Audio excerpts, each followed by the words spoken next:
Night 101 of the ongoing civil unrest, whatever you want to call it, in Portland.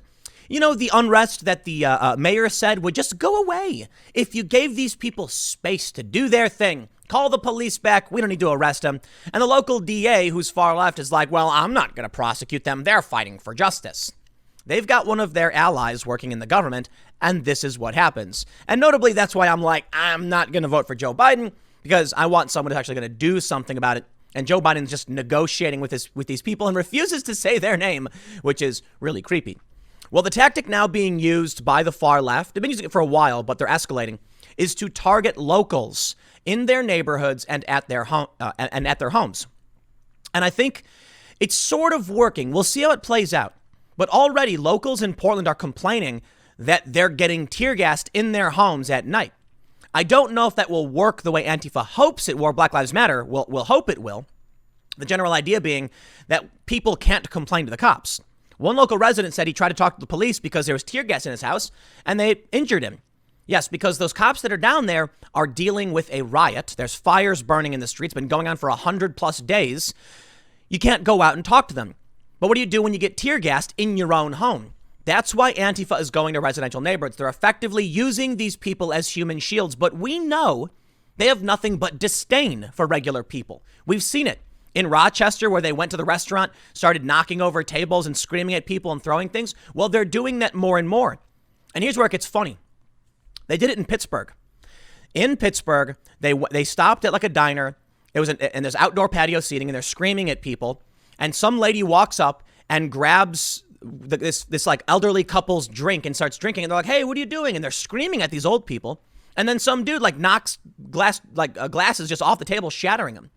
Not the most extreme thing I've ever seen, but definitely an attack on regular people. You know what? This one is kind of funny. Not necessarily funny like haha, but maybe a little bit cathartic. You see, there's a politician who's running for office in Pittsburgh named Sean Parnell. I had him on the Timcast IRL podcast, and one of the things we talked about was that he put out an ad focused on the far left, how they're destroying statues, and that there is a war for the heart and soul of our country from these extremists. Local newspaper criticized him over it.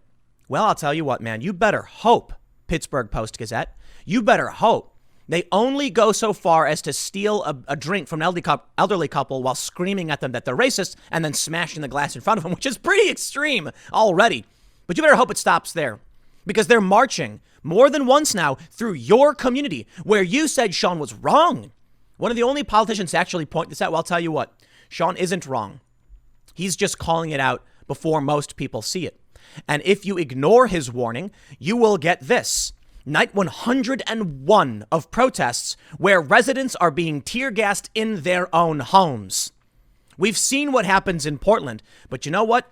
We can do better, they say. We need reason and common good. Oh, you want common good with the people from outside of Portland who are coming in and attacking local residencies. Spray painting on buildings, climbing on people's property. That's what you want common ground with? Okay, I'll make a deal with you. All right, let's try and figure out where the negotiating begins. Okay, how about when they come to your neighborhood, they only spray paint F the police on every third house? Is that a good compromise? Okay, well, how about they only spray paint F on the houses? Where do you want to draw the line? Where do you want to compromise with them? Which part? Okay, how about they only throw rocks at every we'll take half the rocks away, and they won't throw them at you because we'll reduce the amount they're attacking you. Is that the compromise you want? Is that the common ground that we're supposed to find with these people? Are we supposed to negotiate with them? Do you see? There's a viral video right now. Andy No put it up. Actually, I might actually have it. Yeah, here it is. Quote, "You're setting fires in the streets," asks a black female driver tonight who was stopped by Antifa rioters in North Portland. "Get out of my way." She refuses to follow their orders. In this video, a group of white people wearing masks with a history of violence targeting black communities, looting and burning, are stopping a black woman from moving, and she accuses them of calling her a racial slur and then calls someone out by name. Now, they claim that didn't happen. No one said that. And she goes, yeah, it was this person. Okay. What do you call that? I'll tell you what I call it. I call it racism. So here's what I want to show you first. I'm not going to go through all the finer details of what's happening in Portland because you get it. But I want to show you one thing and then talk about how they're targeting regular people and how you've got these people have blinders on. They're not paying attention to what's happening. Pittsburgh Post-Gazette downplayed what was happening. Well, now it's coming to Pittsburgh.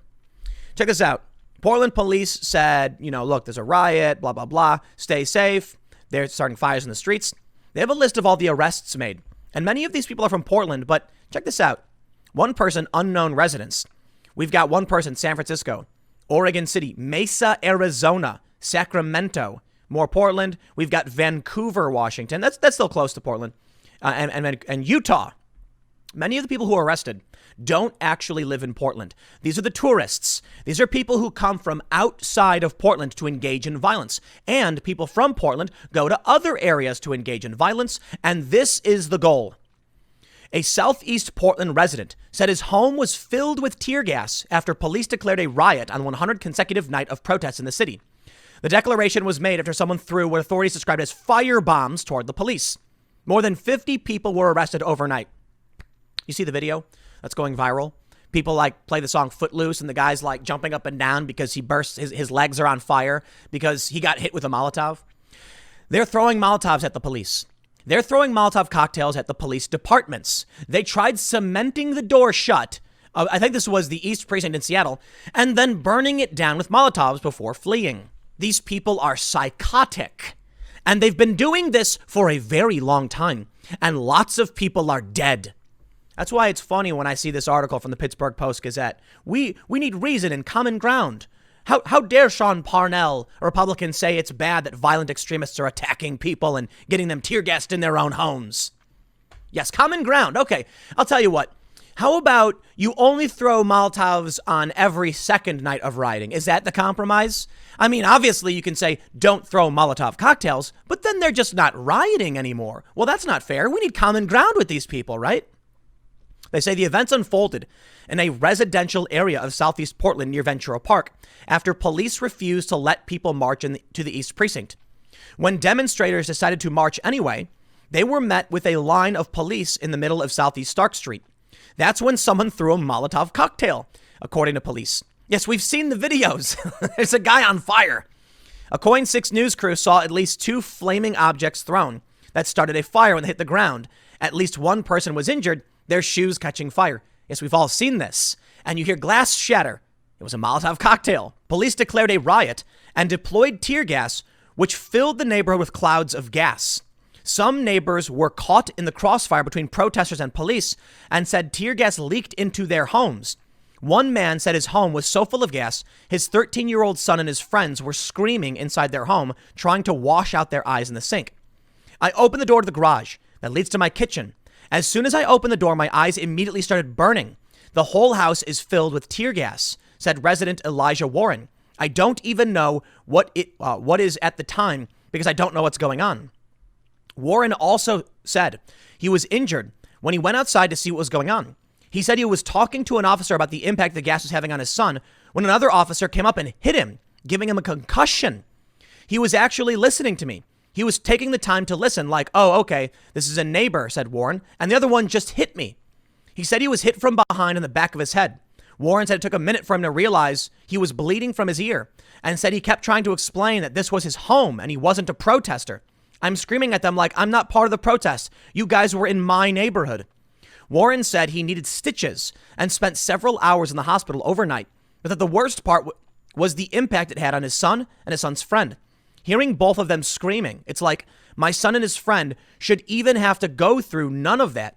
We were just sitting in our house. We weren't part of anything, said Warren. You see?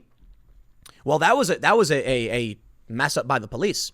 Cops should not have attacked some dude from behind when he was just talking to somebody. But therein lies the big problem. I've seen this play out in New York during Occupy Wall Street. It's actually a funny story. There was a court hearing for a bunch of people who got arrested early on. And one dude was was an older guy wearing a suit and he was screaming apparently. I was outside the court when this was happening, but this is what I was told by people inside.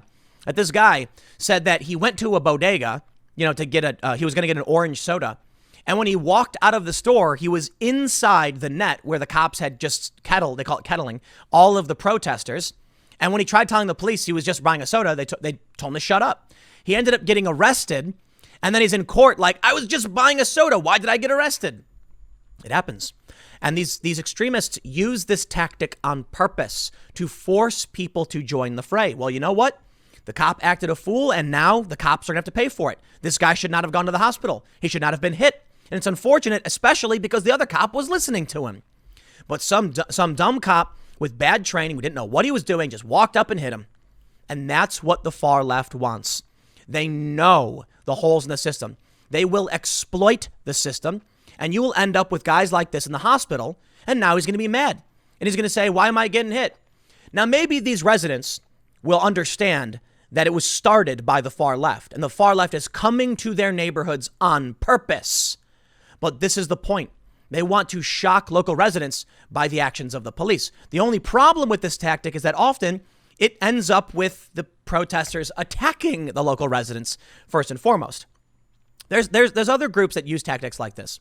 They'll stage their headquarters in hospitals and schools, and you might know what I'm talking about. The point is, they want civilian human shields. They want the police to say, we can't use tear gas. Regular people are sleeping right now. That's what they want. And then when the cops don't, when the cops just engage in their normal, crowd control behavior, they end up attacking a local resident. To be fair, I don't think any cop should walk up to anyone and club them on the back of the head if they're talking to another cop. You can just say, move along, sir, instead of hitting them. So that cop, they should get in trouble, hands down. I'm not sure we'll actually see this. I think it's fair to point out I'm for police reforms, but I think these far leftists need to be stopped first and foremost. Now let's talk about Pittsburgh. Let's talk about the Republican race. Pittsburgh cops investigate video appearing to show protesters clash with diners. Protests have erupted in major cities across the U.S., this we know. They say authorities in Pittsburgh, Pennsylvania, said they are investigating a newly released video that appeared to show protesters confronting outdoor diners in the city's downtown area on Saturday. One of the videos that were posted online appeared to show a man holding a megaphone calling diners at the establishment an embarrassment. Some of the diners can be seen getting up from their seats. Another protester could be seen giving an elderly couple the middle finger before someone else walks over to the pair, takes what appears to be a full glass of beer, drinks the entire glass. Another protester smashed a wine glass, more than one, mind you. They say reportedly, it's on video. You see him do it. He knocks it off the table. These old people are just sitting there confused. Some people get up and leave. This is how it starts. You don't know what's going to happen. You don't. The people of Pittsburgh, you don't want to know what's going to happen next if this is not stopped. If you keep voting in people who support this. If you get a district attorney like the one in Portland, man, maybe the warnings don't matter. Maybe they do. We'll see how this plays out. You got Sean Parnell versus Connor Land. The Democrats have actively supported these groups. These people who attacked the diners are not chanting, something like where we go, when we go. They're screaming Black Lives Matter in your faces. They're not yelling anti-capitalista. They are screaming Black Lives Matter, coming to your restaurants, smashing your glasses and taking your stuff. This is just the beginning. You don't want to see what happens when these people are emboldened because the DA won't arrest them. Pittsburgh, do you want 101 nights of violent riots like Portland? Because that's what happens in Portland when you vote for these people. The apparent protester who gave the couple the middle finger laughed during the interaction. They were chanting "No justice, no peace," and "F the police." The scene was reminiscent of the videos of Black Lives Matter protesters who screamed at people in Washington, D.C. late last month over the shooting of James Blake. Frederick Kunkel, a Washington Post staff writer, posted a video Tuesday on Twitter that showed a crowd of protesters gathering closely around a woman identified as Lauren Victor as she sat outside on a sidewalk. It was a patio restaurant. The group demanded she raise her fist in solidarity as they chanted, "White silence is violence. No justice, no peace." WTAE.com, a Pittsburgh station, reported late Sunday that authorities are looking into the video from the restaurant and another that apparently showed a man carrying a bike who was hit by a demonstrator. And this is what is this what we get from our local outlets? The Pittsburgh Post-Gazette. You see, I've used one of their stories before, notably when somebody, these far left Black Lives Matter individuals, were traveling through Pennsylvania on their way to D.C. and got into a shootout with locals. I'm not kidding. A shootout. No joke. And they say this. Now, I would have figured after the shootout, They'd say something like, wow, maybe we were wrong about Sean Parnell, and we really need to consider what's happening in this country. Fighting off a sneeze, forgive me. But they don't. Instead, they just carry on like normal. Here's the story they wrote. I won't read all of it. They say, in a campaign video, Mr. Parnell, who is challenging incumbent Conor Lamb, provided a bleak rendering of the national scene. The enemies of America are here on our soil, the candidate asserts, and they are trying to burn our country to the ground. Showing footage of statues being toppled, Mr. Parnell says the U.S. is a nation at war, whether we'd like to admit it or not. He says the goal of the mob is to destroy our way of life because they hate America, they hate our history, and they hate you. And he's right. That's why they attack locals. That's why they bring the fight to your homes. They don't like you. They don't like what you own. They don't like that you're eating a chicken sandwich and having a nice beer on a sunny afternoon in a downtown area on a patio. They hate that. They push revisionist history like the 1619 Project, which we know is fake. It's absolutely fake. And we know that they say their goal is to disrupt the nuclear family. That's Black Lives Matter, a top-down national organization that has people marching through the streets across the country, attacking regular people, and no one from their organization will say anything bad about it because it's by design. So Sean Parnell steps up. He says the goal of the mob, they hate you. He also says the Democratic Party has been hijacked by communist revolutionaries. Fight with me, fight now. He's not wrong. This was my main segment, youtube.com/Timcast, yesterday. Local sheriffs, council members, mayors are ditching the Democratic Party because it's exactly what Sean Parnell was talking about. One of the few politicians to point this out. Well, you know what? You know what, Sean? Maybe the mistake you made is that you caught it early. Maybe your experience actually fighting overseas and witnessing how this starts and how this plays out and what it results in gave you insight that they cannot yet understand. And that's unfortunate, actually. The unfortunate privilege of being ahead of the market. See, these people at these news outlets are like, oh, nothing's happening. But I seem to recall the Black Lives Matter mob smashing up the front of CNN. Just the other day, they spray painted on a building, kill the press. But see, these people at the Pittsburgh Post-Gazette aren't paying attention. They don't know. The problem we have with all these journalists is they're not actually inquisitive or investigating anymore. How many nights of riots do you need before you're like, maybe this dude's right. Maybe he's right. They say this is not helpful. There is a mob out there, but they're a relatively small number of people driven by emotion. An equally emotional response to them fixes nothing, builds nothing, helps no one. I completely disagree. It is not a small group of people. That's the lie, or that's the misconception. I'll give them the benefit of the doubt and say that they're not a national paper, and maybe they don't realize what's happening across this country. It is not a small group of people. 10% of the CDC wants racism to be declared a national health crisis. 10%, 1,200 people. That's a federal agency. The ideology of these people, the violence they espouse, it's probably in the hundreds of thousands actively on the ground. That is not a small group of people. I guess technically it is because we have 328 million people.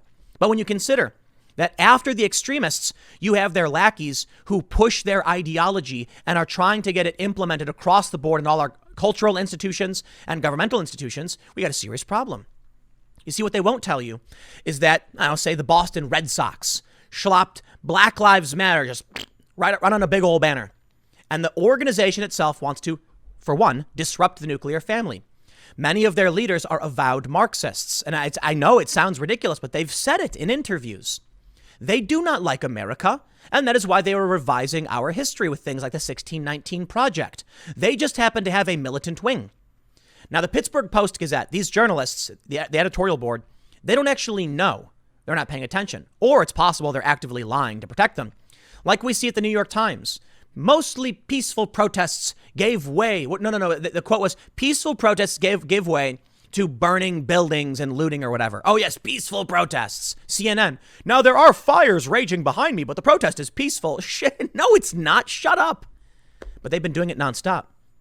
And it's only with the help of the press that they're able to do it. Now, there's two scenarios I think we can highlight here. The far left knows these journalists are really bad at their jobs, like really bad. Like, heaven forbid the Pittsburgh Post-Gazette actually did any research into this. Then they'd actually understand what was going on. They'd be like, maybe Sean is just a little bit ahead of, he's making a prediction of how bad things might actually get. And we should consider this because, let's think about it this way. Would you prefer if you have here's a good analogy. You ever get a crack in your windshield and you've got that little hole and your friends are like, you better get that sealed, otherwise it's going to spiderweb. And you're like, yeah, I'll do it. And then it splits and fractures the whole windshield. Oh man, that sucks, huh? That's what's going on right now. You got a guy driving the car and you're in the passenger seat saying, hey man, we should take this to the shop and get that sealed. Otherwise it's going to get worse. And then you've got the journalist in the back saying, it's a tiny little spot. It doesn't even matter. Yeah, there's a crack in the windshield. It's not even that big. It's like, who cares? We can do better. We don't need you hounding us about how we got to go to the mechanic or the glass shop to get it repaired. And then sure enough, time goes by and now the windshield's totally screwed. You can't use it. And you got the whole thing replaced and you no longer have a windshield. That's what's going on. The far left is that crack and we can all see it. And it's been spider webbing because of outlets like this that are ignoring it, saying, so what? Who cares? I know it's now come to our neighborhood. Will they come out now and say, we were wrong and we're sorry these old people were attacked at the patio? No, they're going to say it was just one elderly couple who had their drink stolen and wine glass smashed in front of them. It was just a couple families that were chased out of the restaurant by a screaming mob. It's not like a large group of people. Well, it was a large group of people doing it, but it's not like it's everywhere. There are two big lies right now to pay attention to. The first is that the riots aren't even widespread. They're in key areas of the city. Yes, that's always how it is. That's what a riot is. Since when was a riot literally every city block bursting into flames? The next big lie they do, and I love this one, is the 93% one. 93% of all the protests were peaceful. According to that report, they found something like 570 or 540 violent riots in 220 different locations. And they say, but you had 2,400 locations that were peaceful. Therefore, 93% was peaceful. Let's play a game. Imagine if 93% of airplanes successfully made it to their destinations. The other 7%? Imagine if 93% of your food was safe to eat. Yes, that would mean that every couple of months you would get violently ill or potentially die.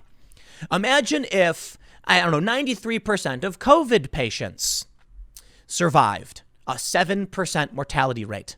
That would be unacceptable to anyone. Planes must make it. I think it's like 99.99999999999% of flights make it to their destination. I think it's actually that technically around 100% of the food you eat is safe. Maybe 99.9 because sometimes you get food poisoning, but you don't die from it. And it's actually like 99.8% of people survive COVID or something like that. But they're going to tell you, we don't care about the 7% that are violent riots that are destroying everything because they're mostly peaceful. Those are the lies. Pay attention to them. And when you see outlets like this telling you to sit down and shut up and criticizing the people who are challenging them, I wonder, where are their loyalties? Like many of these news outlets, they're hiring these extremists. It's not like literally everyone throws the brick. There are a group of people on the far left who are psychotic who throw bricks. And there are a group of people on the left who are psychotic who push the ideology and lie to protect these people. Don't wait until it comes to your neighborhood to call it out. And that's why I'm appreciative of Sean Parnell. Though I don't agree with him on everything, at least he's talking about it. I'll leave it there. Next segment's coming up at 1 p.m. on this channel, and I will see you all then.